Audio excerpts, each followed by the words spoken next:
A coisa da... A gente, assim, o que a gente quer é saber a história da Luísa Felpuda, entendeu? O que tu sabe da Luísa Felpuda, desde as origens dela, de onde que ela veio, família, o que que era, o que que não era, irmãos, não irmãos, Alegre, e aí entrar mais na questão do cabaré, dessa coisa. Então daí é mais ou menos isso, e depois a gente vai colocando algumas coisas assim.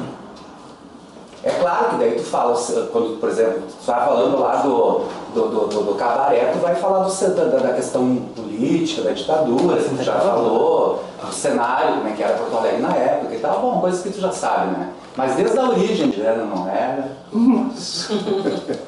O porquê ela era uma coitadinha. O porquê de Luísa Felpuda. Isso. Eis a questão. O nome, a origem do nome, tudo. Tu quer que eu vai gravar aí ou tu quer cuidar? Fica à vontade, pode ficar se quiser. Tudo fácil. A gente pode. Se quiser, a gente Assim acho que tá gravando, né? Deixa eu ver. Tá gravando. Beleza. Então vamos lá, quem era Bento, a Luísa Felpuda? Quem era essa bicha que mexeu tanto com Quem me apresente? Isso, quem é tu? Posso olhar para mim? Pode, fica à vontade. Tá bom. Porque eu olho com Não, eu acho assim, ó. Posso conversar mais. Eu acho assim, fica descontraído, entendeu? Eu acho que fica natural, fica melhor. Tá sem se preocupar com isso. Se ligar essa luz não fica melhor? Não. Sim. Pouca diferença, a luz natural é muito forte, qualquer que seja ela, mas assim tá bom também. Pode começar. Tá. Bem, meu nome é Bento, eu sou homossexual, comecei a minha vida sexual na década de 70, uma década, para quem viveu uma década brilhante, numa Porto Alegre bastante diferente do que é hoje, uma Porto Alegre com mais pessoas na rua, uma Porto Alegre com mais atividades concentradas no centro, e lá era o palco, digamos assim, para as pessoas se conhecerem, para as pessoas desenvolver uma transa, enfim. Era um período de ditadura, nós tínhamos em Porto Alegre muito pouco espaço, digamos, para o homossexual. Tinha algumas boates, tinha muita coisa meio na clandestinidade.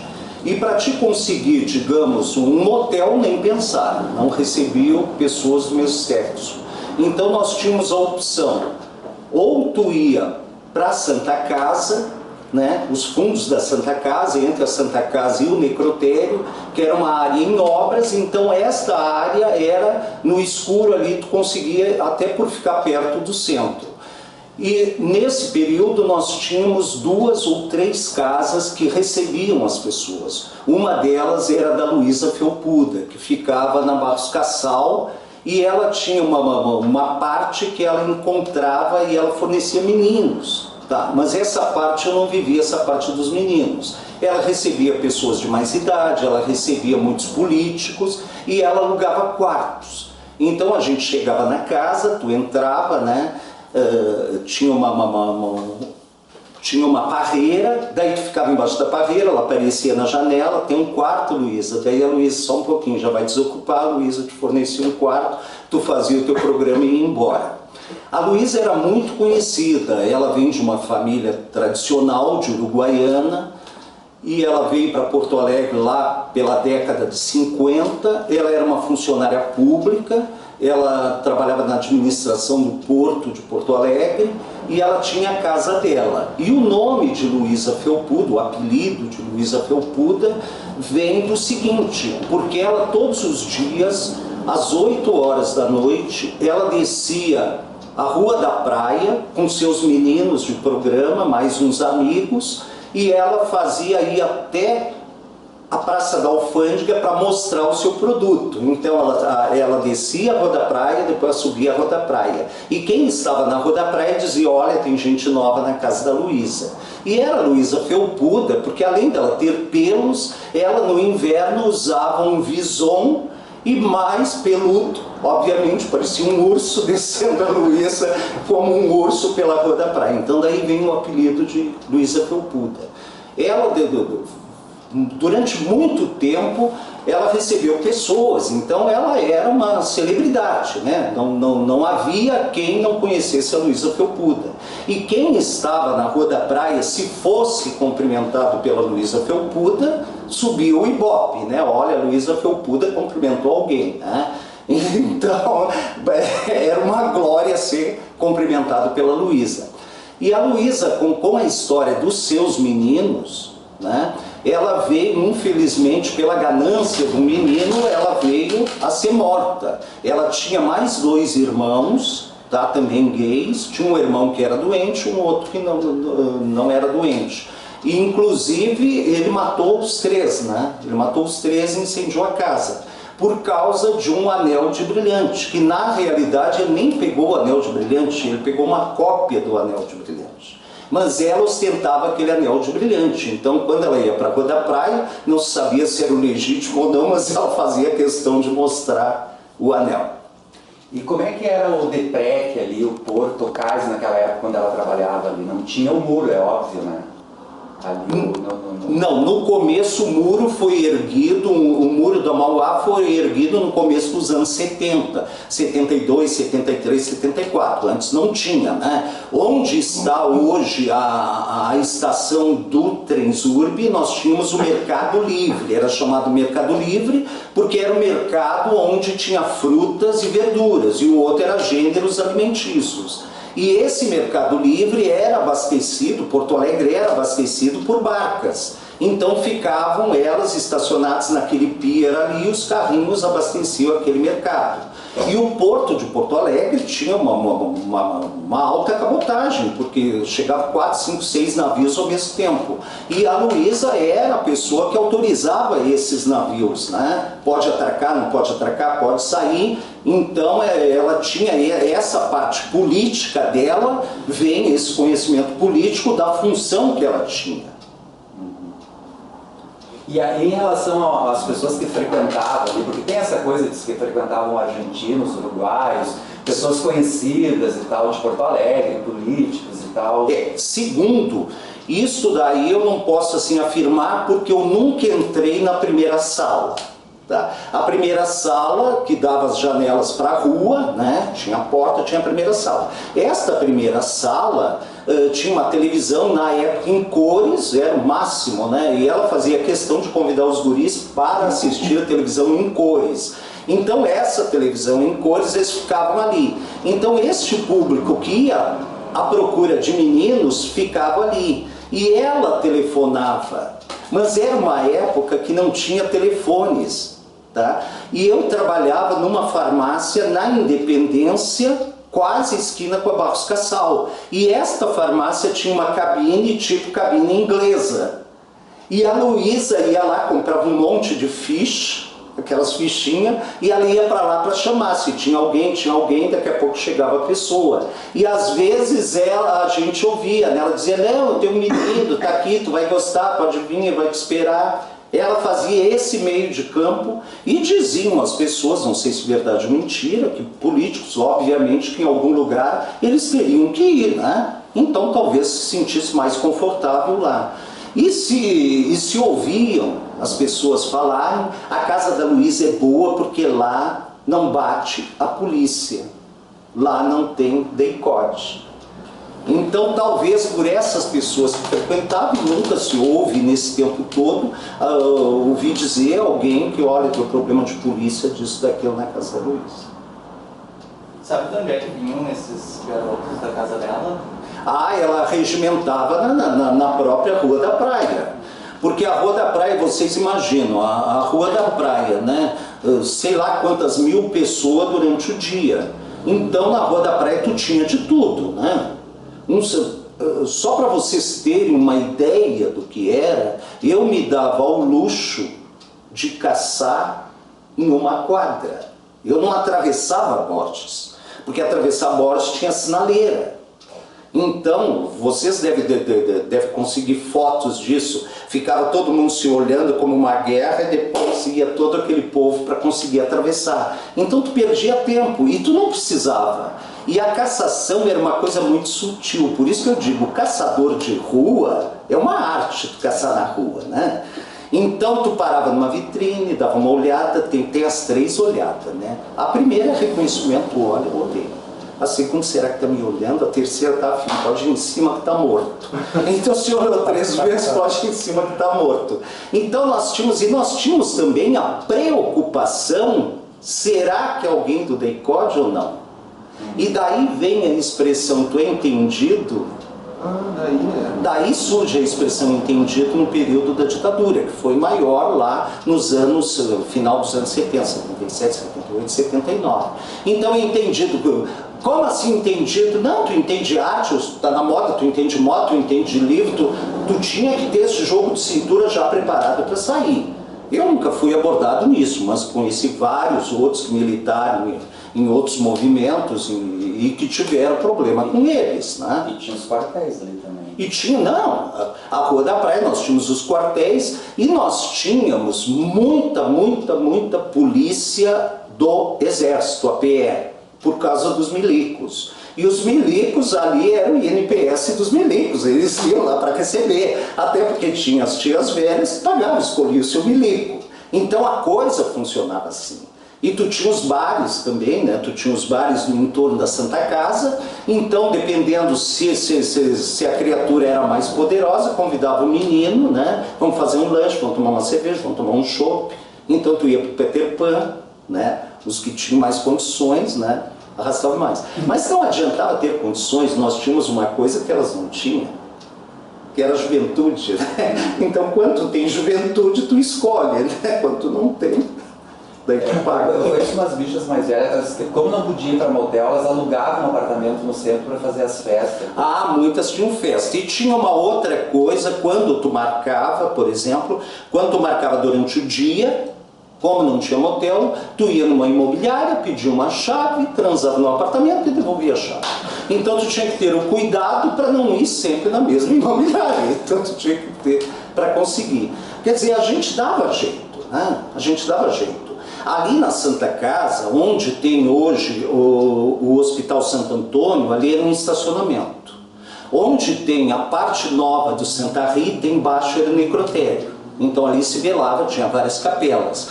E atrás da Faculdade Federal de Medicina, tá, tu tinha a caldeiraria, cheia de lenha, cheia de nichos, escura. E às vezes tu chegava e o pessoal estava ali transando, tu chegava, tá ocupado. E respeitava, ninguém matava nem nada. Então, e tu já voltava, já descia a Rua da Praia, tu estava de novo na Rua da Praia. E a redenção, o que era? A redenção tinha uma função fantástica. Tanto é que tu podia ir 2 horas da manhã, 3 horas da manhã, 4 horas da manhã, tinha gente. E tu transitava entre a Rua da Praia e a Redenção, era alimentada as duas nesse período todo. Só que tinha tanta possibilidade que tu não precisava vir para a Redenção. Tu vinha mais para a Redenção só para caminhar, para sair de lá que tu já estava lá. Não precisava, era tanta gente, era tanta trans, era tanta oferta que tu não precisava sair dali. Nós tínhamos a Galeria Malcom. Se a pessoa fosse boa de caçada, ela entrava na Malcom pela Rua da Praia, quando ela saía na Vigária, ela já estava casada. Tem? Era 4, 5 vitrines, encostava e conversava. Tá afim, é isso, pronto. E o mercado ali, como é que era o mercado ali na volta ali, tudo? Nessa época, o mercado público? Não, o mercado público era um supermercado. Digamos, Porto Alegre, 60%, 70% se abastecia ali. Não existia pessoa que não passasse todos os dias no mercado para pegar carne, pegar erva, pegar arroz, pegar feijão. Então o mercado era outro universo. Mas no mercado em si não tinha nada de cassação. E nós tínhamos também o abrigo ali do bonde. Antigamente ali ficava o terminal dos bondes. O abrigo ficava aberto a noite toda.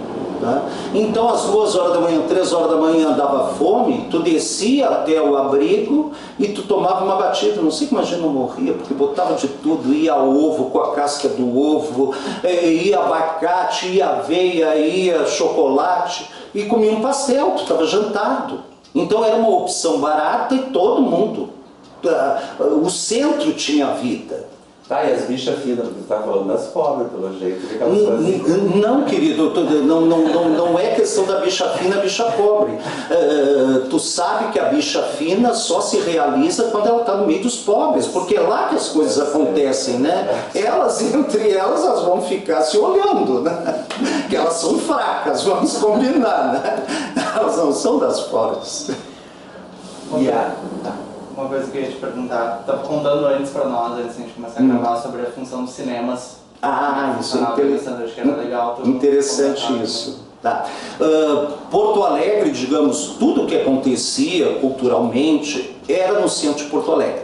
E nós tínhamos no entorno da Rua da Praia e adjacências ali do centro, nós tínhamos mais de 10 cinemas. Esses 10 cinemas davam 12, 13, 14 mil lugares. E nos finais de semana, sem internet, sem nada, era cinema. E todas as sessões eram lotadas. Tanto é que tu chegavas para uma sessão, às vezes tu conseguia para outra, ou duas, ou três, ou na extra. Tinha a sessão extra quando o filme era bom na madrugada. Ela começava meia-noite e terminava às 2 da manhã. E então, cada vez que abria os cinemas, tanto é que quem estava da Borges, na Rua da Praia, da Borges para o lado da Doutor Flores, olhava o horário, que era, digamos, às 8 da noite, às 10 da noite, a cada 2 horas soltava o cinema. Vamos descer para pegar a saída do cinema. E na saída do cinema tu também caçava, que era uma oportunidade, só que tinha que ser muito rápido, porque era tiro para tudo quanto é lado naquele povaréu todo, né? Mas a gente se achava, com certeza se achava. Outra pergunta que eu ia te fazer, aquela hora eu estava falando que em Porto Alegre eram 3 locais que recebiam a população LGBT. Tu falou da Luísa Felpuda e não falou os outros 2. Tá, nós tínhamos... Como é o nome da coisa que era lá na frente? Na Oswaldo Aranha... A Rubina, a pensão da Rubina. Tá, tinha pensão. Bem, em Porto Alegre nós tínhamos 3 locais que recebiam o público gay. Uma casa era da Luísa Felpuda, a outra casa era da Rubina, mas a Rubina a gente não gostava muito porque a Rubina era na Oswaldo Aranha e os ônibus todos eram bem na frente da parada. E a Rubina também, convenhamos, era um pouco espalhafatosa, porque ela vinha com chambre rosa, uma coisa na cabeça, recebia um maldito portão verde. Todo mundo sabia quando aquele portão abria, era ela uma escola de samba ali para receber. Então o pessoal não gostava muito da Rubina. E nós tínhamos lá perto do gasômetro, nós tínhamos a Portuguesa. A Portuguesa também era na casa dela mesmo, que ela recebia, ela disponibilizava 2 quartos. Aliás, por falar em quarto, a Luísa Felpuda alugava o quarto dela. Então quem ia no quarto dela, porque o quarto dela era algo, né? O quarto dela tinha uma cama, estilo Luís XV, que tinha uma colcha em cima, era um acontecimento o quarto da Luísa, né? Então quando estava lotada a casa, ela disponibilizava, então vou deixar vocês ir no meu quarto, né? Tinha espelhos, tinha... Era um ambiente todo. E o quarto da Luísa fazia divisa com essa sala primeira. Então, quando tinha os políticos, alguma coisa, ou alguém importante, ela tinha uma conexão de porta com esse quarto. E a gente não gostava muito do quarto da Luísa, porque não sabia se ela estava espiando ou não, que ela era muito tirana, então as pessoas não gostavam daquele primeiro quarto. E os outros quartos, tu entrava pelo fundo, lá pela cozinha dela. Então tu passava na cozinha e depois tinha... Porque eles moravam ali, eram os quartos deles mesmo que eles alugavam. Eles moravam na casa e alugavam os quartos. Tu não conheceu a Lola ali na Marechal Floriano, ali? No final ali, que era uma travesti dona de uma boate?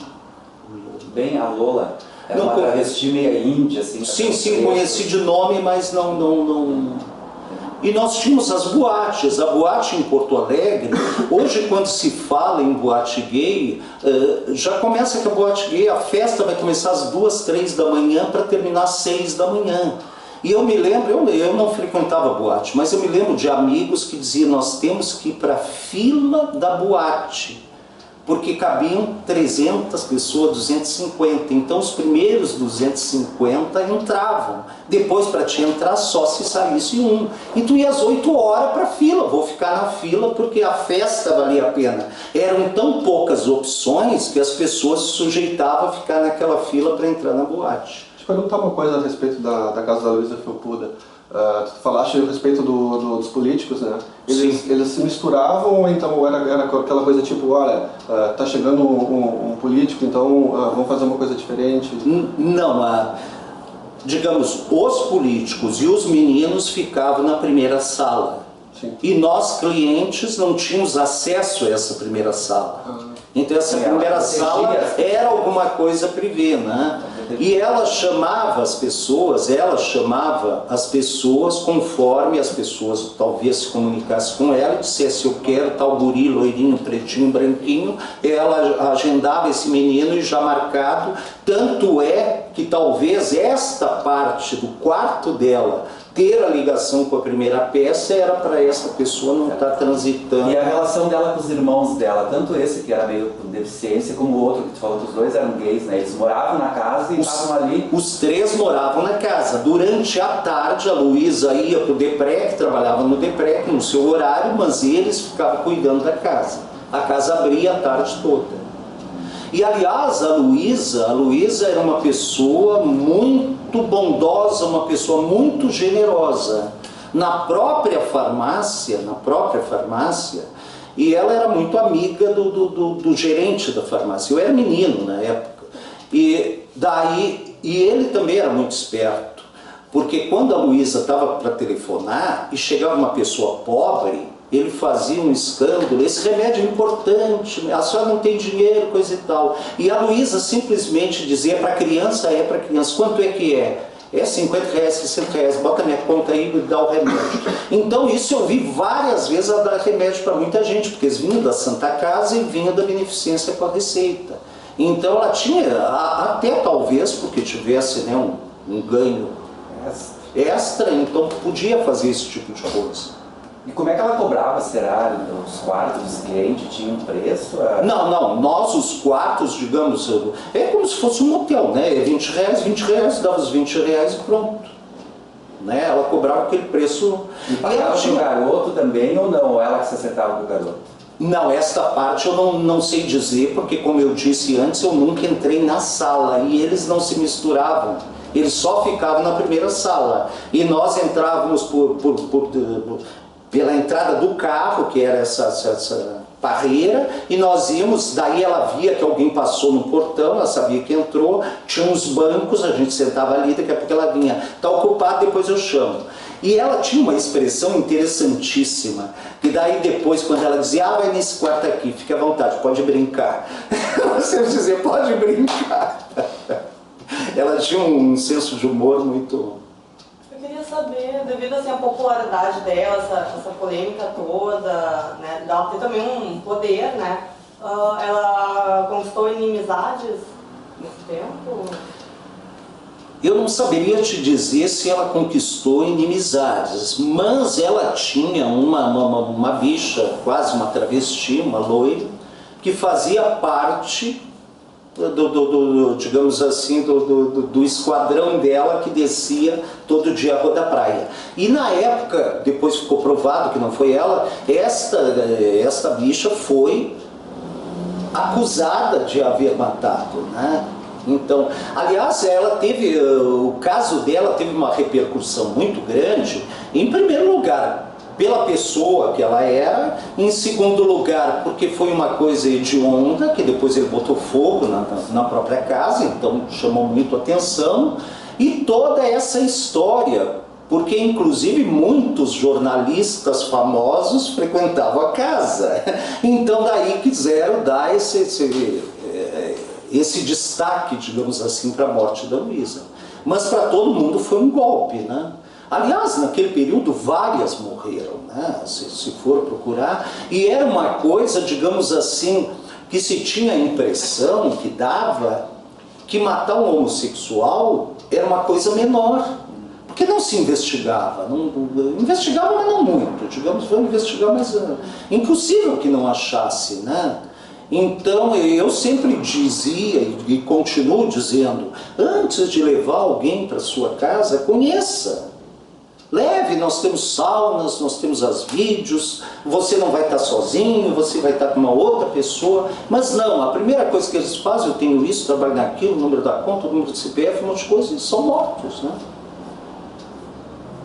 E na época do assassinato dela, tu chega a lembrar a repercussão que a mídia deu pro caso, como que era noticiado a morte dela? Não sei se... Sim, a morte dela foi capa em todos os jornais. Era 0 Hora, era Correio do Povo, Folha da Tarde, né? Nós tínhamos a Folha da Tarde, então todos noticiaram. Até porque foi, digamos assim, né? Mataram 3 pessoas, incendiaram a casa, já é o motivo. Mas quem eram essas pessoas que foi? Então daí cresceu, até porque havia talvez um interesse em saber essa história, que era meio assim uma coisa proibida para o grande público, né? Nós que éramos do meio sabíamos quem era, né? Mas outras pessoas, né? Inclusive na manchete aparecia Luísa Felpuda. Então era conhecida, este era o nome, né? Ao qual conheciam ela.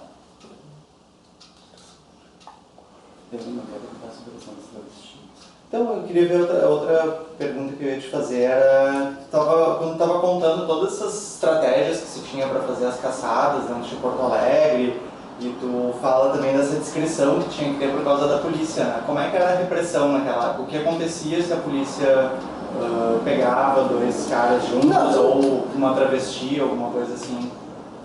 Tem como... Eu soube que levavam para o DEICOD e dizia que era atentado ao pudor, né? Na época. E eu, digamos assim, eu nunca fui pego, até porque, digamos, o meu público-alvo era gente mais jovem, então não tinha muito esse problema, né? Mas quem pegava pessoas de uma certa idade, para mim que era jovem, 30 anos, 40 anos, corria mais risco, né? Mas se sabia de vários casos de apanhar, deles bater na redenção, né? Mas não chegava às vezes a prender, mas também batiam nas pessoas. E às vezes chegavam alguns conhecidos, o que houve, eu estava lá na redenção e daí chegou a polícia e bateu, isso é da polícia. Então eram tempos, mas digamos assim, não sei, aquela coisa da caça e do caçador, né? Tinha aquela adrenalina da caça de não saber quem é, de não saber para onde vai, de achar o lugar, então era uma... Apesar das dificuldades, também os prazeres também. Sim, e se vivia muito isso, né? Todos viviam muito isso. E a questão da circulação das travestis, onde que elas circulavam naquela época para batalhar?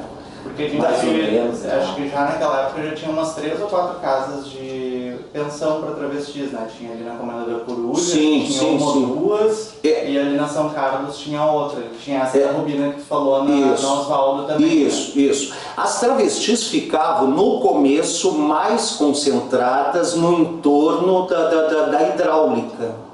Onde era isso? A hidráulica aqui na 24, Moinhos de Vento. Então do lado do DEMAI, ali na hidráulica do Moinhos de Vento, ali até hoje ainda tem. E elas ficavam na Voluntários, mas era uma Voluntários que era lá no fim da Voluntários, porque todo esse entorno aqui era muita transportadora, então tinha muitos caminhões esperando, era o distrito industrial, era esse pedaço do Navegante São João, em direção a Voluntários, então elas ficavam na Voluntários. E nós já tínhamos, isso década de 70, nós tínhamos prostitutas na Voluntários da Pátria, no centro, misturada com o povo, prostitutas mulheres, inclusive durante o dia, que elas ficavam ali, e depois nós tínhamos à noite, elas ficavam na Praça Oswaldo Cruz, ali na frente do Coliseu, onde é o Bradescão, ali tinha umas sacarias, alguma coisa. Tinha um teatro ali, né? O lugar do Coliseu. Sim, antigamente tinha o Cine Teatro Coliseu, daí vem o nome do edifício Coliseu. Então elas também ficavam ali, e ali à noite, também na madrugada, também tinha travesti ali, Mas prostitutas tinha até alguns anos atrás dentro do mercado público. Tem, nas praças, coisa. Mas naquela época sabia, elas ficavam dali para lá, de lá para cá, caminhando, né, na Voluntários, e era ali que tu achava. Mas tinha travestis que faziam ponto ali na frente, na Senhora dos Passos e na Rua da Praia, por ali na década de 70, 80. Tinha na praça, tinha naquela pracinha Otávio Rocha também, que ficava na Praça Otávio Rocha. Algumas ficavam na Praça Otávio Rocha. Mas, digamos, as travestis que tinham um determinado status ficavam na hidráulica do Moinhos de Vento. E as outras, até porque a independência durante um período, ela teve muita vida noturna, tinha várias boates na Independência, inclusive boates gays. Nós tivemos Barbarella, que era ali na Independência, Panteão, que era na Independência. Então, no tempo do Teatro Leopoldina, né? Então também tinha o Teatro Leopoldina e abastecida. E era uma área que também era bastante, o pessoal circulava bastante, tinha uma certa efervescência. Tu frequentou o Coliseu lá da Coliguei, lá que era do Vomar, que era lá na João Pessoa? Não. Deu origem ao Não. E a Cabana do Turquinho também era da tua época? Não, a Cabana do Turquinho era da década de 40. E segundo a Rubina frequentou. Inclusive um cliente meu disse que lá na década de 40 o babado era o seguinte: tu entrava, que era um bar, né? Um bar comum, um bar pé de chinelo lá, um bar pé sujo. E tu chegava lá e depois, para te transar, tu saía para o pátio que tinha pés de laranjeira, bergamoteiras, e era lá atrás que a função acontecia. Na década de 40. Isso dito por pessoas que frequentaram. 40, 50, 60. Isso. Mas ele frequentou desde da década de 40. Essa bicha está viva ainda? Não, ele já morreu. Sim, bastante tempo. E o mais incrível de tudo, que ele era coronel do Exército. Bom, no Cláudios ali é várias. Ele era coronel do Exército. E me diga uma coisa, o que as bichas faziam no carnaval? Ele era conhecido porque todo mundo... Agora vão te matar os dois exércitos. Não. Ele era conhecido como... ele usava... Era o caçador, porque ele usava... na década de 70 se usava uma roupa de deserto, de coisa dos filmes, tipo uma túnica com bolso. Eu não vou saber dizer o nome. Safari. Deu mal. Tem outra aí. Tá, Antiga. E o que as bichas faziam no carnaval? Não, vem cá falar também, bicha. Não. Tu conhecia o Coliguei? Sim, conheci, mas não. Digamos assim, a minha horta era tão farta, que eu não precisava ir para boate, eu não precisava ir para nada, né? Eu na época tinha um rostinho meigo, então isso ajudava, né? Então rendia, não precisava esse tipo de coisa. O carnaval era na Borges, né? O carnaval da Borges, nós tivemos 2 períodos de carnaval da Borges, né? Nós tivemos um carnaval da Borges nos anos 60, depois ele saiu da Borges, depois ele voltou para Borges, né? E depois ele foi para João Pessoa. Eu acho que ele rendia mais na João Pessoa, porque era na frente da Policlínica Militar, tu tinha toda a redenção de braços abertos ali, então a coisa rendia mais quando foi ali. E elas iam. A Praiana, por exemplo. A Praiana foi uma das primeiras escolas de samba a ter uma ala gay. E ela foi muito forte do carnaval, porque todas as bichas saíam. As cabeleireiras, que tinham mais poder, as mais emplumadas, digamos assim, eram da Praiana, né? E a Praiana é a origem de Pelotas, né? Sim, e ela tinha, digamos assim, era uma agremiação que não tinha esse tipo de preconceito, né? Tanto é o próprio Grêmio, né? Em plena ditadura, tu tinha uma torcida gay, a Coliguei, que tinha a Coliguei do Grêmio, e as pessoas pessoas respeitavam e gostavam, porque era parte da torcida que mais gritava. Então, e eram respeitadas naquele tempo. Para ver como se... era mais estridente. Sim, não, eu digo para ver como se regrediu nisso daí, né? Por que não pode haver uma convivência passiva, né? Pacífica, né? E passiva também. Porque eu acho que é isso. As pessoas rotulam muito, eu sou muito prático, eu acho assim, tu quer, quer, não quer, não quer. O mesmo tesão que eu tenho por um homem sendo gay, um hétero vai ter para uma mulher. Então é só tu transferir esse tesão para lá, dizia, olha, tu adora mulher. Por causa, se as pessoas disserem que é errado, tu vai passar a transar com homem, então é só tu te colocar no lugar do outro, é uma coisa tão simples. A pessoa não vai porque ela não sente tesão, não é aquilo que ela quer. E se for aquilo, vai. Né? Então as pessoas ficam perdendo tempo com coisas que elas poderiam ser mais práticas, e ia render muito mais. E a fila anda, né? Continua. Nossa. Cronologicamente, desde quando tu lembra dessa cena? Tu falou década de 70, mas tu lembra desde que idade que você pegou, que você viveu esse período? Eu vivi esse período final da década de 60. E ali já tinha Luísa Felpuda? Já tinha Luísa Felpuda. Então ela trabalhou em Porto Alegre? Ela chegou em Porto Alegre, segundo relatos, ela chegou na década de 50. Mas década de 50 eu não saberia te dizer se foi década de 50, 55, 58, 59. Mas foi nesse período. Ela já veio morar no mesmo lugar, ela morou sempre no mesmo lugar. A casa dela, né? Ela fazia parte da família Telecheia de Uruguaiana, que são fundadores da Ipiranga, da refinaria Ipiranga, né? Que lá que começou a refinaria Ipiranga. Aliás, eles dizem, o petróleo é nosso, a Ipiranga é muito mais velha que a Petrobras. A Petrobras é 55, eles são de 20 e poucos. Então eles pegaram junto com outro estancieiro uruguaio, mais essa família, vamos refinar petróleo. Quer dizer, refinar petróleo em Uruguaiana. Quer dizer, para ver como a coisa regrediu, né? Hoje, a Uruguaiana parece estar no fim do mundo, né? E ela já foi vanguarda para o Brasil. Tanto é que ela é a única, né, que consegue refinar petróleo, porque ela é antes da Petrobras. Então é um direito adquirido dela de refinar petróleo. Depois eles vieram para Rio Grande, né? Então ela, digamos assim, a Luísa, como tu falou antes, Célio, a Luísa era das finas, que se agregou aos pobres, né? Então ela teve berço, teve educação, tanto é que ela conseguiu um bom emprego, né? Que ela mandava e desmandava na época no Porto. Então era funcionária de carreira. E era uma funcionária de carreira, tanto é que ela foi mantida durante todo o período militar. Então ela tinha, e talvez a credibilidade da casa dela venha desse fato, que se ligava uma coisa a outra, ela tem um poder, ela está junto com eles não vão mexer nela, não vão querer um escândalo, isso e aquilo, né? Ela tinha um certo respaldo. Mas quando ela estava nesse cargo dela no Porto, ela já era travestida? Não, ela não era travestida. Ela se travestia? Não.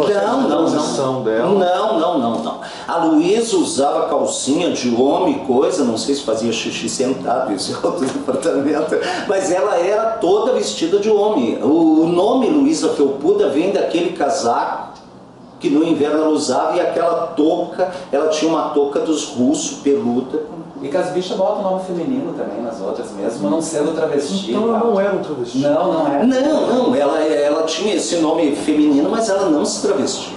Tá, mas os boys que trabalhavam na casa dela eram todos garotos de programa, homens? Sim. Não eram travestis? Não. Não entre aspas, porque essa travesti loira, ela vivia lá. Talvez ela fizesse a ponte, isso eu não posso afirmar, talvez essa travesti loira fizesse a ponte para quem tivesse preferência por travestis. Porque ela estava sempre lá. Ela devia regimentar os bofs. A regimentar os bofs, e talvez algum que quisesse travestir também, né? Mas ela fazia parte da casa, e todos sabiam que ela fazia parte da casa. Deixa eu fazer uma pergunta. Quando é que a casa realmente estourou assim, pá? essa casa da Luísa Felpuda, quando é que a casa tomou seu nome? Ou foi uma coisa de boca a boca? Não, a casa, por exemplo, quando tu chegava na Rua da Praia, tá? Quando tu chegava na Rua da Praia, digamos as primeiras vezes, tu conhecia alguém, coisa e tal, onde é que nós vamos? Na casa da Luísa Felpuda. Tá? E daqui a pouco alguém, se tu tinha um outro amigo, coisa, quando passava, tu sabe quem é aquela lá? Aquela Luísa Felpuda. Então era uma coisa oral, até porque não tinha, não se admitia um classificado, como tem hoje, não tinha como. Boca a boca é a melhor divulgação. E abriu uma casa nova, olha, abriu. Eu me recordo quando o Hotel Fonte Nova ficava aqui na Garibaldi, quase esquina com a Cristóvão. E o Hotel Fonte Nova tinha uma coisa interessantíssima, que ele era bem na descida e ele ficava abaixo do nível da rua. E ele tinha uma escada, só tinha aquele portão aberto, tinha uma escada. Então vinha dois, daqui a pouco tu piscava o olho e sumiu, descia a escada abaixo correndo. Mas era um maldito hotel, porque sempre que tu chegava tinha um casal hétero esperando. Quarto, e tu tinha que ficar ali com uma cara de paisagem, todo mundo. Mas era o preço que se tinha que pagar quem quisesse. Aquele foi o primeiro hotel a receber casais do mesmo sexo. Depois, com o passar do tempo, um outro na Duque de Caxias, tinha um outro na Duque de Caxias, da Borges, para o lado da Santa Casa, que também recebia. Então, quando alguém ia e recebesse, aquilo passava de boca em boca para dizer, em tal lugar pode ir. Outra pergunta, tu lembra, tu ficou conhecendo a Luísa Felpuda e a casa dela porque tu começou a trabalhar na farmácia, ou tu já conhecia quando tu começou a trabalhar na farmácia e mais ou menos que idade? Não, eu comecei a trabalhar na farmácia e ela era tirana e ela dizia, Carlinhos, hoje vai ter jogo, vai e leva esse guri. E eu tinha medo da Luísa. E eu fazia entregas. E daí eu voltava suado, correndo, porque o meu gerente, ele dizia, olha, tu demorou muito. E eu alcançava pela janela, né? Eu não entrava. Daí depois, isso foi lá de 60 e poucos, era bem novinho. Guri mesmo. Ela queria te botar de garoto. Sim. E daí depois, com o passar dos tempos, eu vim a conhecer, porque mas eu já sabia que lá rolava esse tipo de coisa, né? Então eu fiquei sabendo da farmácia e conhecendo ela e os irmãos desse período da farmácia. Quando tu trabalhava numa farmácia? Eu trabalhava na farmácia perto onde ela ia telefonar. Que essa farmácia tinha uma cabine, tipo essas cabines inglesas, com telefone público, e ela comprava, digamos, me dá 50 fichas, e ela ia para dentro, e ali com um caderninho, ela tinha uma agenda, ela sempre vinha com a agenda e dava vários telefonemas com a agenda. Interessante. Essa agenda dela que dizem que sumiu na função do assassinato. Essa agenda também ficou famosa, porque olha, ali está o segredo de Fátima. Eu tenho essa agenda, sabia? Tu tens a agenda? Morta. Né? E por que tu tinha medo da Luísa Felpuda? Não, aquele medo de quem nunca transou, né? A primeira transa, aquela coisa. E ela não... Imagina, eu com sei lá, 15 anos, né? Olhando aquela criatura um tanto quanto bizarra, né? No inverno com aquela roupa toda. Dando pressão, né? Sim, é claro que ficava, né? É que nem nós, ajudar em cima dos... Sim, mas é porque as pessoas, eu costumo dizer, eu tenho os meus módulos, eu ensino módulos, como caçar, como se comportar, como item. Isso é um aprendizado, as pessoas, elas vão muito afoitas, elas perdem a caça, elas não sabem chegar, elas não sabem nada, então elas assustam a caça. E a caça tem que ser trabalhada. Aliás, diga-se de passagem, eu gostaria de ter uma outra vida para viver este período agora. Com toda a conturbação que existe, as cabeças estão muito melhores, as coisas estão muito melhores, as facilidades estão muito melhores, né? Então, se jogar, talvez se jogasse esse povo de hoje, naquela época, não sobreviveria ninguém. Porque talvez ele se matasse de tanta facilidade, de tanta... Né? É outro momento, né? E cada momento deve ser respeitado, cada momento é belo, cada momento é fantástico, eles também daqui 20, 30, 40, 50 anos vão ter as mesmas histórias que eu estou contando vividas no tempo deles. E é interessante isso. Uma pergunta que eu ia te fazer, tu estava contando agora então a partir dos anos 60 até os anos 80, e o que muda, por exemplo, quando começa a epidemia da AIDS, né, nessa dinâmica da cassação, da circulação nos espaços públicos, como muda os hábitos assim, da população gay? Bem, daí depois nós temos um período, né? Daí tinha a rua teve a sua efervescência, a Rua da Praia, digamos, até os começo dos anos 80, depois dos anos 80 eu já amadureci um pouco mais, daí começou a era sauna. Então tu tinha saunas gays em Porto Alegre, daí começou a viver esse período de sauna. E eu me recordo que o primeiro contato que se teve não se sabia o que era AIDS. E o Fantástico simplesmente disse, existe uma doença que não se sabe o que é e que mata as pessoas. Os sintomas são, daí matou meio mundo, né? É diarreia, é febre, é isso, é aquilo, qualquer coisa que te doesse na barriga, eu estou com AIDS e vou morrer.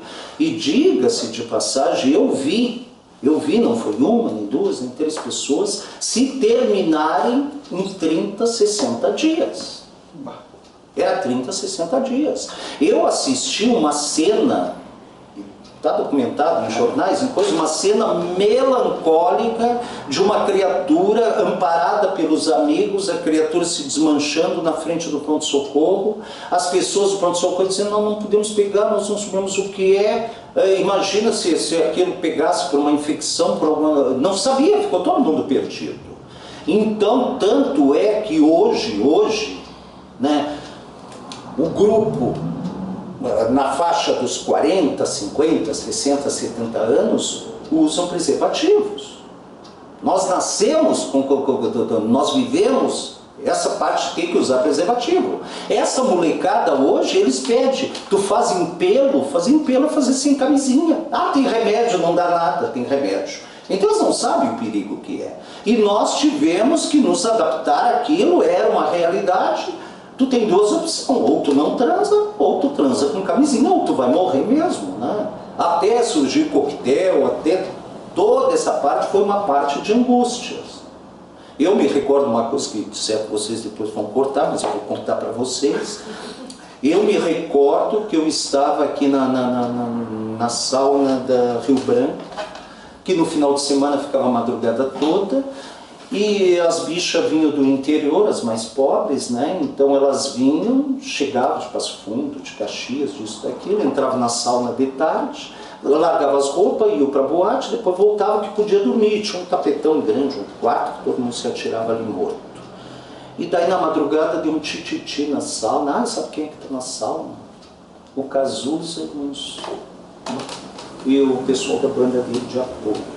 Daí a criatura foi um frisson, criatura, e tinha uma sauna seca que era muito pequena. Daí fui lá, não consegui entrar. Deixa, vou dormir de novo. Deixa. Ele muito simpático, depois bebi. Não vamos cortar nada, professor. E daí depois, criatura, depois veio a notícia. Ele está com AIDS. Imagina o pavor que foi na sauna, tu olhando, eu transei com esse, eu transei com aquele, será que aquele transou, será que o outro não transou? Quer dizer, era uma paranoia, tu entrava numa paranoia. E daí eu digo, bom, graças a Deus que eu não transei, mas será que eu não transei com outro? Então o perigo era uma coisa que tu não conseguia dimensionar, era matemática, era x vezes x vezes x vezes x, e tu ia num crescente incrível, né? Então foi uma época muito conturbada nisso daí. E se notava na época que mudou os hábitos, naquele período. Então naquele período tinha mais, digamos assim, arreto do que penetração. Houve um período que se entrou, não se pode fazer, até descobrir o que é. Então, porque é uma coisa terrível, né? Tu teres algo que tu tu olha no rosto, não sabe se tá ou se não tá, e tu vai pegar e não tem cura. E o problema não era o não tem cura. O problema é que quem pegou era 30, 60 dias. Sim, Então este era o papel. já tinha pego bem antes e daí... Mas digamos, né, as defesas caíam, então, mas se tinha aquele estigma, pegou agora e só dura 30 dias. Só dura 60 dias. A partir do momento que A descobria, partir né? que descobria, né? Só que eu tinha um A questão assim, de que eu vejo que muitas pessoas comentam na época da ditadura, mas era mais tranquilo, podia andar na rua à noite, que nem tu havia falado da vitrine, né, de Sim. R$1 milhão, Sim, joias, sim. tudo. E hoje está tão deliberada essa violência toda. O que tu vê assim, da diferença nas críticas em relação à época da ditadura para agora? Bem, eu classifico isto daí com esta violência, ela começa a nascer, essa explosão da violência, ela vem junto com droga. Tá?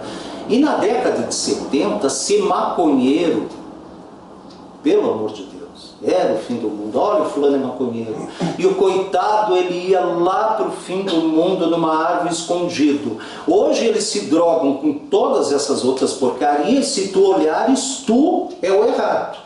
Né? Então eu vejo isto daí, não que antes não existisse cocaína, que não existisse heroína, mas eram drogas mais elitizadas, eram drogas mais fechadas. Né? A partir da hora que surge essa maldição chamada crack, então tu explode de uma tal maneira, porque qualquer pessoa que ande na rua vai ter o equivalente a 1, 2, 3 pedras. Tu vai pegar um tênis, tu vai pegar R$10, R$20, então qualquer um tem.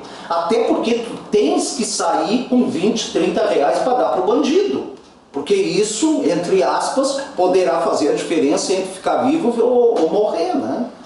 Então, este meu entorno aqui, esse meu pedaço aqui, ele é relativamente limpo. Mas eu observo com tristeza, porque eu vejo menino, e hoje não é só menino, tem meninas, tá todo bonitinho, arrumadinho, transitando aqui. No segundo dia ele já está com saco preto juntando latinha. No terceiro dia ele já está de pé no chão juntando latinha. E daqui a pouco ele está um farrapo humano. Isso não demora mais que 15 dias. Ele se destrói. E não tem idade, não tem idade. Né? Isso aqui só alivia um pouco na época do inverno. Mas agora esquentou, eles já estão que nem uns zumbis. Né? Eu acho que eu botei a mão em alguma coisa. Eu acho que tá bom, né? Fred, o que tu acha?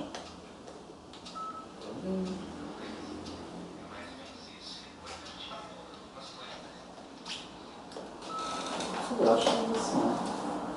Acho que de repente tem a questão dos objetos que elas tinham pedido nos museus. Qualquer objeto que seja representativo, sempre podia levar para a exposição daquela época, de 70, 60. Não sei se... Mas eu acho que tá bom, né? Tem mais algum caso da Luísa Felpuda que você gostaria de contar? Por exemplo, o que ela era tirana, não sei, algum caso que ficou célebre, ou falar um pouco mais sobre a morte dela.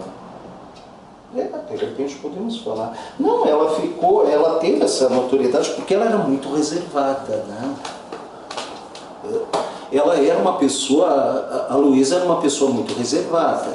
Então nunca se soube assim, digamos, é caso dela, não é caso dela, ela tem, obviamente, por ser um homossexual, ele tinha suas relações, mas digamos, as relações não apareciam. E quando houve o assassinato da Luísa, pegou todo mundo de surpresa, até pela brutalidade do assassinato. Esse garoto que matou ela, ele era amante dela ou não? Não, a princípio não se pode dizer que era amante ou não era amante. Mas com certeza ele tinha uma certa intimidade, até para saber onde ela guardava as coisas, onde ela guardava dinheiro, onde ela guardava joias, e que aquela joia que ela usava tinha valor. Só que ele não sabia que o anel tinha uma cópia em bijuteria. Então terminou matando. E ele matou ela de uma maneira brutal, porque ele matou com machadadas, matou os 3, né? Matou ela e os 2 irmãos e tocou fogo na casa. Então ele, a princípio, era uma premeditação. Ele foi se envolvendo, foi para fazer esse tipo de coisa, né? Então, para quem leu aquilo foi um choque, né? Porque a gente conhece as pessoas, convive, mesmo sem conviver intimamente com as pessoas, a gente acha que as pessoas são, entre aspas, eternas, né? E ele foi assassinado jovem, né? Mesmo para a década de 80, ele foi assassinado jovem, 50 e poucos anos. Ele teria como viver até os 70, 80, sei lá. E quando aconteceu isso, teve uma repercussão grande, tu disse, né? O que se falava, o que as pessoas comentaram depois dessa situação? Bem, daí tu tinha 2 tipos de comentário. Tu tinha quem era do meio e conhecia, e quem não era do meio. Quem não era do meio achava uma barbaridade, né? Porque daí, digamos, daí veio a história familiar dele, né? Então a história familiar aqui no Rio Grande do Sul, os mais velhos sabem quem são os Telecheias, das Cabanas, quem vai a Expo Inter sabe, né? De Uruguaiana, eles têm gado, eles têm cavalo, eles têm plantações, então esse nome pesou muito, né? E talvez alguns até ficaram espantados, como se ter um gay na família, ou 3 gays na família, fosse privilégio de algum sobrenome, né? Então as pessoas ficaram assim em choque por isso, né? E ainda mais uma família tradicional, né? Uma família tradicional, com peso todo, né? Quando você fala as irmãs, eram 2 homens? Sim. Sim, todos eram homens. Todos eram 3 eram homens. É. E se vestiam como homens, nenhum era... Não, nenhum se travestia. Nenhum deles se travestia. Tinha um que era doente, eu não vou saber dizer o que era, mas ele tinha dificuldade para caminhar, para falar, não sei se foi um AVC, alguma coisa que deu nele, mas ele tinha essa dificuldade. E ele foi assassinado também, até porque não tinha como se locomover. Esse praticamente não saía de casa, ele vivia ali na janela, então chegava alguém e ele avisava o irmão durante o dia. Porque a casa tinha função o tempo todo, né? De servir. De servir. Sim. E o assassinato dela foi em 1980, né? 30 de abril. 30 de abril de 80. E nesse momento ela ainda trabalhava no Porto. Ela manteve o emprego dela. Sim, ainda trabalhava no Porto. É interessante tu disse porque ela morava na Barros Cassal. A casa dela era na Barros Cassal. Sim. E ela ia até a Rua da Praia a pé com os bofs. Não é muito. Não é muito. Só atravessa a praça ali. Atravessa a praça, já está na Santa Casa, desce a Rua da Praia. Ela fazia a descida da Rua da Praia. E ela fazia questão de vir pelo meio. Ela vinha pelo meio da Rua da Praia. Então conseguia abanar para quem estava de um lado, para quem estava do outro, cumprimentar. E nós tínhamos na esquina da Borges, com a Rua da Praia, uma agência da Varig. E a Varig patrocinava um programa de noite que se chamava Varig, a Dona da Noite. E tinha uma bicha velha que só sentava, tinha um corrimão ali, na vitrine da Varig, ela sentava ali. O nome, o codinome daquela era Varig, a Dona da Noite. Ela já está ali, que ela ia ficar a noite toda sentada ali. É que é interessante, né? Porque nessa época, eu lembro lá em Pelotas, quando eu fui em 85, as bichas ficavam nas esquinas, paradas, assim. Não, e tu tinha que ter uma resistência física e saúde, porque se tu tivesse algum amigo que parava nos carros, então vamos descansar no carro, senão tu ficava de pé o tempo todo, né? Esse período todo, né? E caminhando, né? De vitrine em vitrine, né? Eu te perguntei assim a respeito da violência, porque como a gente sabe, tudo bem, não tem ditadura hoje, antigamente como eu não te respondi, eu pulei. aquela coisa, mas hoje está tão deliberado os assassinatos. Sim. Aí não investigam, abafam, aquela coisa Sim. toda. Não, naquele período nós tínhamos Eu não sei se nós tínhamos realmente segurança ou nós tínhamos segurança porque nós íamos mais às ruas. Então, com mais gente, a violência diminui, né? Então, a partir da hora que tu começa a dizer não tem segurança e tu deixa a praça vazia, obviamente que se tiver um indivíduo lá, a chance dele ser assaltado é muito maior do que com 100, 200 pessoas, né? Então se vivia isso. Porto Alegre era muito concentrada, né? Então tu tinha muita trânsito de pessoas, então talvez por isso.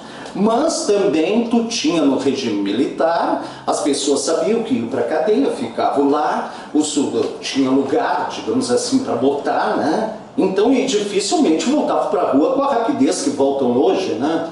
Então, até porque não tem onde pôr, não é a questão de prender, né? Tu tem que prender e ter onde deixar, né?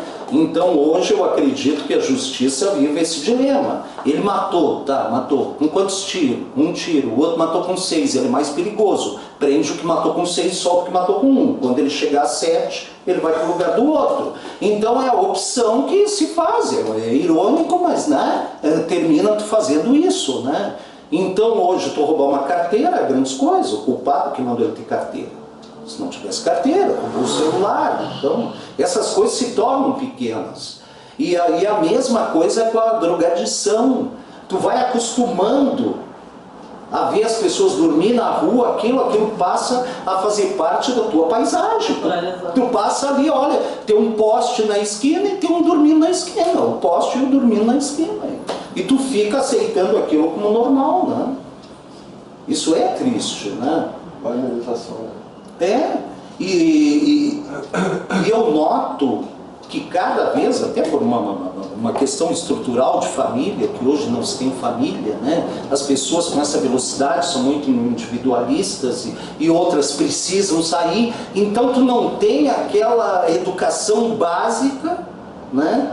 De tu saber, não, ali começou o direito do outro, termina o teu. E às vezes eu noto pela minha casa, hoje, nos dias de hoje, ainda a dificuldade que os jovens têm para tocar em assuntos sexualidade.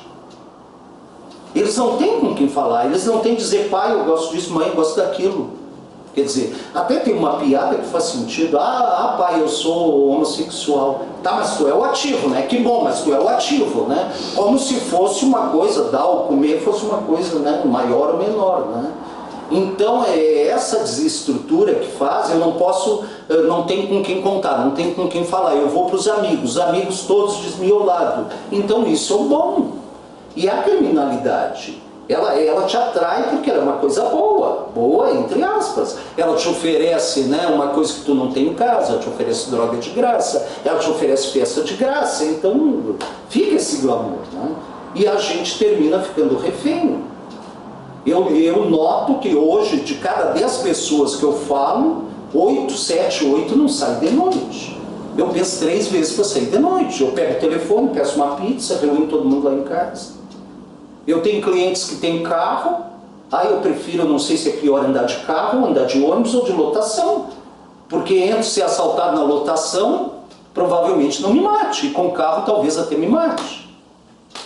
Então é esse período. Nós não tínhamos, não vou dizer que eram os militares que faziam isso, né? Eram outros tempos, né? Mas nós tínhamos outro conceito de coletividade, de civilidade, de viver em conjunto, né? E hoje tu tá muito assim, tu tem, por um lado tu tem um grupo disso, eu sou punk, eu sou emo, eu sou não sei o quê, e cada um quer o seu território, cada um briga pelo seu território, né? Nós tínhamos mais misturas, e eu acho que esta mistura era algo interessante. Uma coletividade. Sim. E com o rapaz que matou ela não aconteceu nada? Vocês têm notícias? Ele foi preso? Não, na época ele foi preso e depois saiu da mídia, como tudo, né? A mídia vive de um novo assassinato, né? Assassinato passado, assassinato morto, né? Então houve ainda um período, uma certa repercussão, e depois, aliás, o Diário Gaúcho buscou esta história agora, nos anos 2000. Então, se vocês procurar isso, vocês vão achar. Ele trouxe esse caso, novamente, eles fizeram uma série de reportagens com casos que tiveram grande repercussão na época e provavelmente lá diga o destino do dito cujo. Legal. Mas não sei se aconteceu muita coisa. Mas ele foi preso? Ele foi, na época, descobriram, não? Por quem ele matou, né? Não, ele foi preso e confessou. Não, ele confessou depois que acharam o anel. Porque daí a polícia disse, alguém vai vender um anel assim. E esse anel é falso. Quando alguém mostrar o original, alguém vai vender. Porque ninguém vai roubar um anel daquele, sei lá quanto que valia, porque era algo assim descomunal o tamanho do diamante da criatura. Então daí pegaram ele quando ele foi vender o tal do anel. Tem algumas versões que dizem que primeiro se noticiou os requintes de crueldade do crime. Sim. E depois se abafou esse caso, disse que não era bem assim, se desmentiu a história, entendeu? Então, primeiro o cara, quando confessou a primeira vez, tinha falado toda essa tortura que ele fez, né, de ter castrado a Luísa com a enxada, né? Uma machada. E depois tentou se abafar isso e tentou mudar essa história, né? Isso eu acho que quando a gente começar a achar essas reportagens, vamos ver exatamente o que dizia, né? Sim, mas eu me recordo que a travesti era a primeira da lista, ela era a primeira da lista das suspeitas, né? E depois chegou nos... E aqui a mídia também tentou culpabilizar ela, assim, pela morte, né? Pela função dela ter a casa, dela aliciar os menores dentro da casa. Então foi todo um moralismo em cima do caso, como se ela merecesse morrer mesmo, entendeu? Tipo, fizeram um favor. Não, até para tirar, digamos assim, tirar do foco, porque eu acho que tinha tanta gente naquela caderneta e tanta gente famosa, então para tirar um pouco e digamos assim, dizer que era uma coisa menor. Né? A morte morreu uma tragédia. Morreu e uma coisa menor. Né? Mas chegou a se concluir o caso? Sim, ele na época foi apresentado. Na época pegaram ele, prenderam ele e apresentaram ele. Até a última notícia que a gente disseram que ele é júri popular, e depois disso eu não sei mais o que eu não saberia ou não, né? Eu não saberia te dizer, porque provavelmente se ele foi a júri popular, isso aconteceu 1 ano, 2 anos depois, aí já esqueceram, né? Não deu a mesma repercussão. Não deu a mesma repercussão. Né? E quando tu diz a Luísa Felpuda era tirana, do que você está dizendo especificamente? Não, tirana no sentido de ser uma boa caçadora, estrategista. Ela tinha um olhar, digamos, apurado para caça. Né? Ela sabia que um menino, aquele... Porque a gente convivia, né? Tu passava horas na Rua da Praia. Tu passava horas na Rua da Praia. E esse passar hora na Rua da Praia, tu cruzava com uma série de pessoas. Daqui a pouco tu via, né, naquela multidão as mesmas pessoas. E a gente via os milicos, e os milicos iam fardados para a Rua da Praia. Porque uma farda tinha seu preço. Uma farda custava mais o programa com farda, imagina. E ela botava o olho, daqui a pouco o menino saía, daqui a pouco, olha, aquele milico está na Luísa agora. Porque desciam todos, ela descia, vinha ela, o irmão bom, essa travesti, mais 3 ou 4 na frente, na comissão de frente. E 10, 12, 15, 20 guris atrás. Elas iam até a Praça da Alfândega, no Café do Mateus, tomavam um cafezinho e subiam de novo e iam para casa. E já subia alguém atrás, olha, tem guri novo, já vamos para casa. Aquilo, digamos, era o marketing da casa da Luísa. Então, como é que era? Deixa eu entender, a linha de frente. Como é que era? Era ela com quem na linha de frente? Não, vinha a Luísa no meio, se era inverno, com seu casaco aquele. Isso era tradicional, a Luísa Felpuda. Até dias mais quentes era uma indumentária da Luísa com aquele casaco. Então vinha a Luísa, depois vinha o irmão da Luísa, depois do outro lado vinha a travesti loira, essa que foi a culpada, e depois mais 2 ou 3 pessoas convidadas para a comissão de frente, e a gurizada atrás. E ela pagava café para todo mundo. E o café adorava, o Matheus adorava, porque daí, digamos, as bichas mais velhas ficavam sentadas nos bancos da Praça da Alfândega. E quando elas viam a Luísa entrar no Matheus, que era na frente, então elas iam lá tomar café, conversar com a Luísa, as que conheciam, e fazer o reconhecimento material, né? Olha, valeu a pena. Esse menino que matou ela, ele era ex-militar. Pelo menos na reportagem do Lampião da esquina fala que ele era ex-militar. Interessante a trama, né? Tem muita coisa mal contada aí. Tem. Interessante. E teve um diretor de teatro que foi buscar esses documentos, né? Na polícia não sumiram os documentos. Eu acredito. Caso ele foi. Eu mandei ali no grupo do WhatsApp, eu não sei, faz muito tempo assim. Mas é que esses inquéritos eles não têm mais. Dessa época. E vários sumiram. As traças iam lá e elas escolhiam o inquérito que ela queria comer. Inteligentíssimas traças. Elas só comiam alguns. No meio de vários, elas comiam alguns. Então esse é da traça, né? Mas nesse caso a história ficou pública. Não, com certeza, com certeza. Agora, a motivação ali para uma coisa tão bárbara é que isso ninguém vai saber. Mas o que aconteceu nisso aí ninguém vai saber. Ninguém vai saber. Mas eu acredito que pelo temperamento da Luísa, não, ela se botou nele. Talvez ela e o irmão se botou. Entende? Porque era uma pessoa bem temperamental. Eu sei que o meu patrão brigava muito com ela, né? Que o meu patrão tinha um problema sexual de cabeça, que eu acho que ele era enrustido, então ele não gostava de travestis, que na Independência já tinha travestis. E era uma farmácia de uma época, olha o absurdo, não era qualquer local que podia vender Helena Rubinstein. Só as grandes redes e grandes farmácias, os outros não tinham. E ele era farmacêutico da Drogaria Popular. A Drogaria Popular tinha Helena Rubinstein. Então ele pegava da Drogaria Popular e levava para dele. Então aqueles travestis chiques ali da hidráulica compravam produtos de beleza lá. Então quando entravam travestis e quando entrava a Luísa, ele se transformava, né?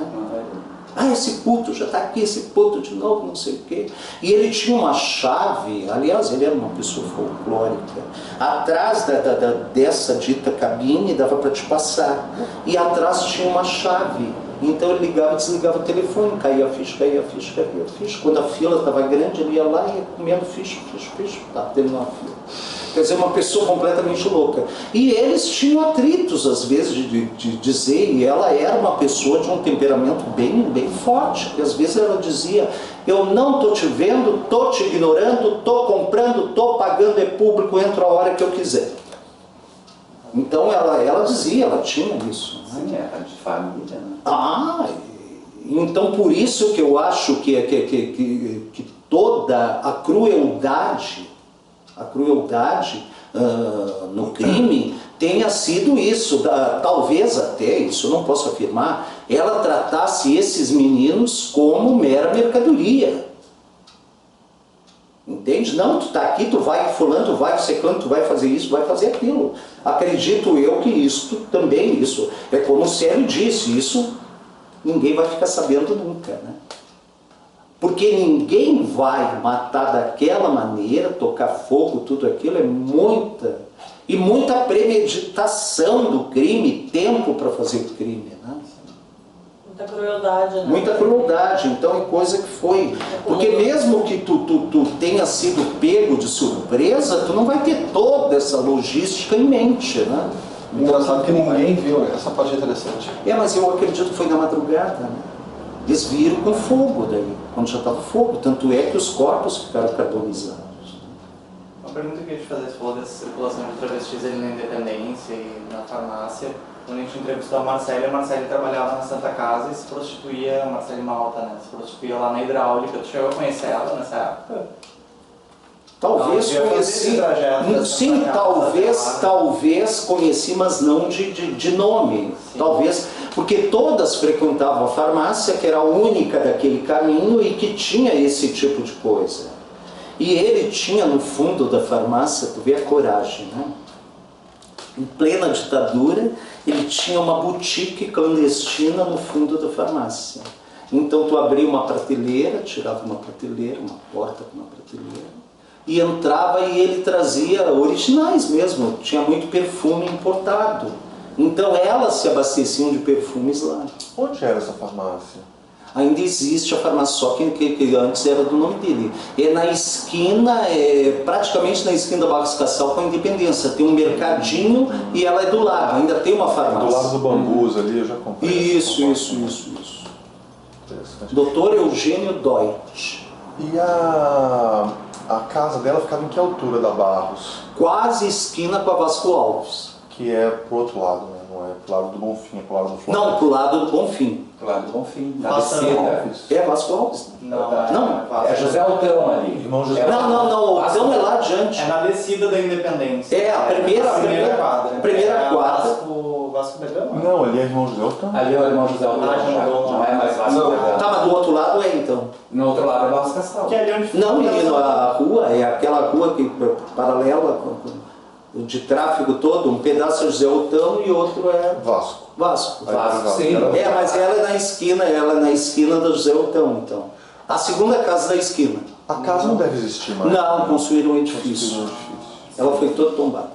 Os lampiões querem dizer que era o número 525. Quem existe? É porque tem ali naquele lugar uma casa que tá caindo aos pedaços. Não, mas é na esquina. Não é a esquina, é a outra. É mais pra cima ali. Antigamente a Vasco da Gama tinha um morro, né?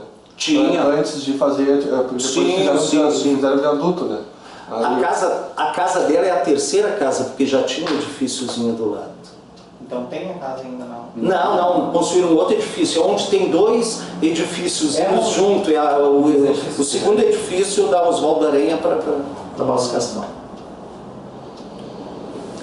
Interessante. Só pra gente fechar, como é que tu gostaria que a gente colocasse o teu nome no vídeo? Independente. Qual é? Bento Guimarães da Rocha. Bento Guimarães da Rocha. E o que a gente coloca? Empresário?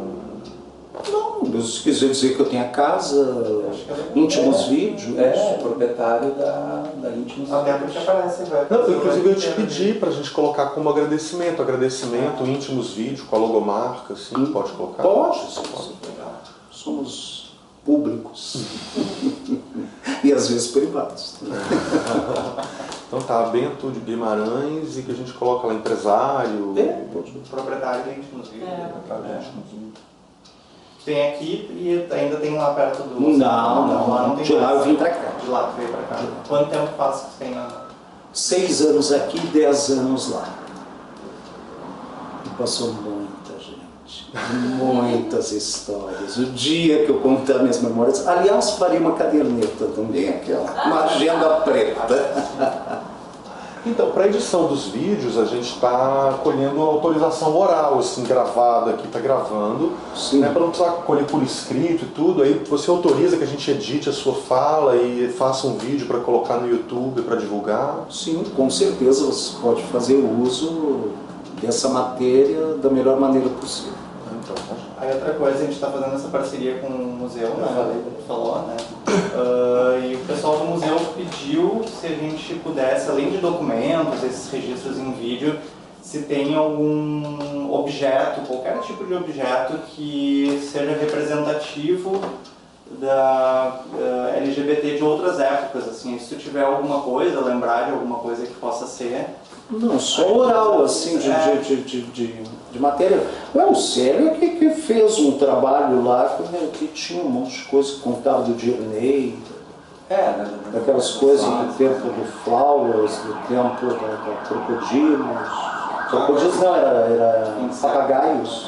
Me diz uma coisa, não tem nenhum registro de fotografia quando ela passava? Também em fotografia, se tu tiver. Porque como tu retrata dessa forma, parece que era uma coisa bem chamativa quando ela passava na praça. Não, naquela época era quase um lambi-lambi. Tu tinha que botar um lambi-lambi para bater uma foto, não tinha. Mas se tiver fotografia também, de repente. Não. Mas não sei, vai ter alguma coisa nos jornais saiu. Não, mas eu acho que saiu só uma fotinha. No Lampião de esquina tem uma foto da... Tá, mas só assim, é muito bem gordinha. Assim.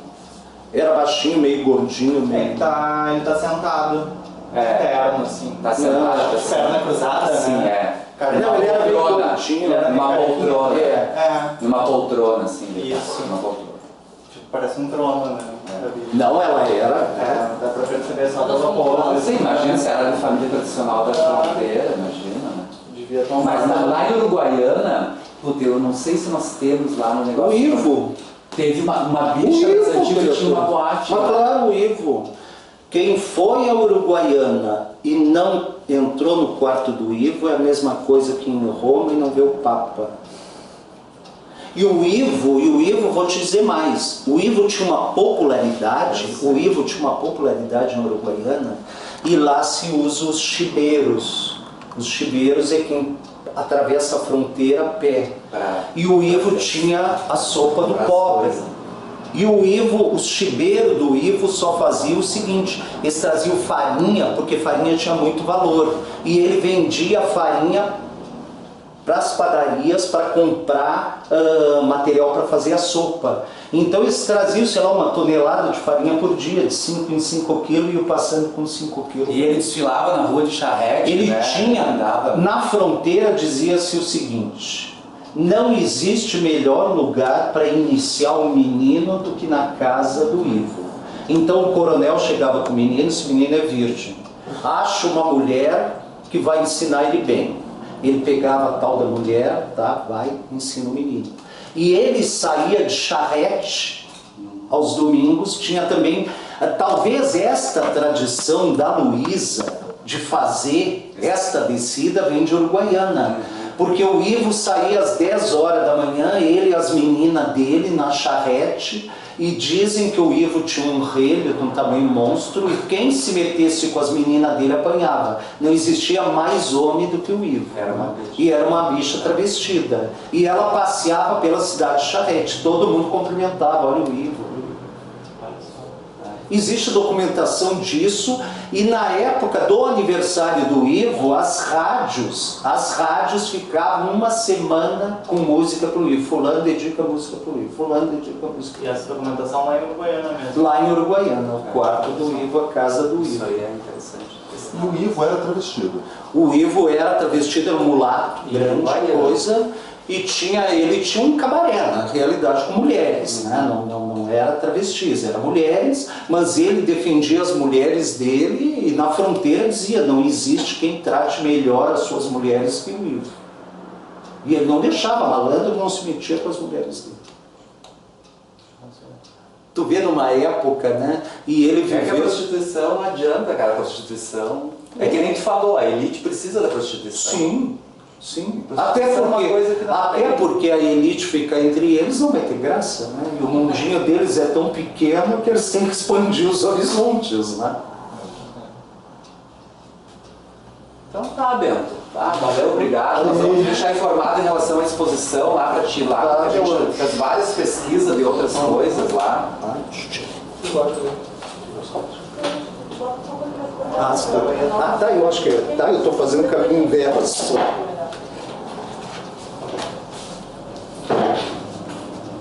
Quer dizer que tem uma parte dos filmes também. Sim, eu botei isso pro... Tá do lado do cinéfilo. Ah? Tá do lado do cinéfilo. Olha, mas meus filmes, criatura, olha. Mas é um texto, é fácil de decorar isso. Ai, ui, não tem problema nenhum. Vamos embora. Não, eu digo nos clássicos. Ah, sim, os clássicos. Não, mas eu tenho os clássicos aí. Não, mas fora de brincadeira.